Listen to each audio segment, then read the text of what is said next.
ಗುಡಿಗೆ ಹೋಗಿ ನನಗೆ ಆ ಊರ ಕೊಡ ಈ ಊರ ಕೊಡ 10,000 ಗಲ್ಲೆಗೆ ಹಾಕಿ ಬರ್ತೈತೆ ನಮ್ಮ ಜನ.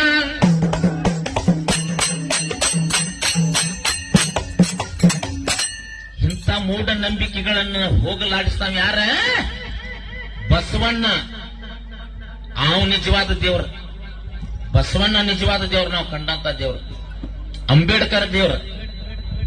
ಇವತ್ತ ಭಿಕ್ಷೆ ಬೇಡ ಸದ್ಯಕ್ಕ ಊರಾನ ಮಂದಿ ಮನಸ್ಸು ಮಾಡಿದ್ರೆ ನಮ್ಮ ಗ್ರಾಮ ಪಂಚಾಯತಿ ಅಧ್ಯಕ್ಷನು ಮಾಡಬಹುದು, ಟಿಪಿ ಮೆಂಬರ್ ಮಾಡಬಹುದು, ಜಡ್ಪಿ ಮೆಂಬರ್ ಮಾಡಬಹುದು, MLA ಮಾಡಬಹುದು. ಈ ಹಕ್ಕು ಕೊಟ್ಟವ ಯಾರ? ಅಂಬೇಡ್ಕರ್.